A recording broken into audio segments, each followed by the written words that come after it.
Hey, I'm Jason Jenkins for CNET and I'm in London with Samsung's new flagship phone, the Samsung Galaxy S3. Comes in white and blue. Let's take a look. Let's start with this biggest feature, the 4.8-inch screen. This is half an inch bigger than the screen on its predecessor, the S2. The resolution is 1280 by 720 and it looks really bright, colourful, and the fonts are really crisp. It's running Android Ice Cream Sandwich, which as usual has been heavily customised with Samsung's TouchWiz interface. Now, one of the things Samsung is pushing here is the camera. The rear one is 8 megapixels and it's super quick to take a picture. Samsung says the camera will automatically tag your friends and share the photo with them, providing you have the picture stored with their contact details, although this feature wasn't finished on the sample I saw.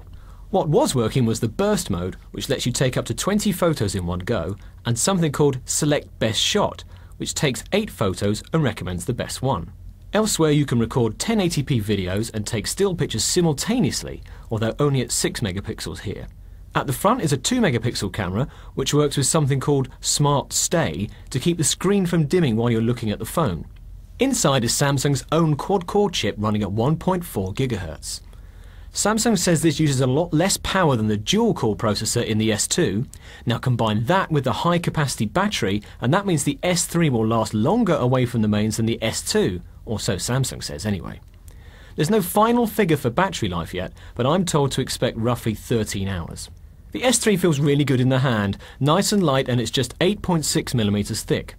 There's a physical home button on the front and a couple of touch-sensitive keys. They're a little too close to the edge for my liking as I kept hitting them by mistake, but I think you'll get used to it. Other cool features include a video player that you can move around the screen so you can browse the internet or text without breaking off from the video you're watching, and something called S-Voice, which is basically Samsung's version of Apple's Siri, so you can say, "What's the weather like today?" and the phone will go away and find out.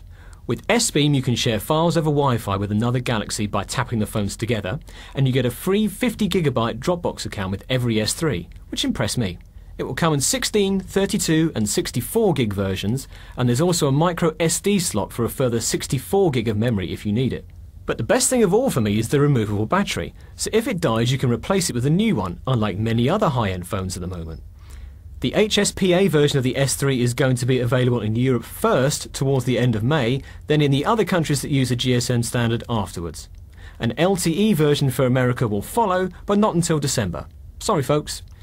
Overall, my first impressions are really positive, but make sure you come back to CNET in a few weeks for a full review.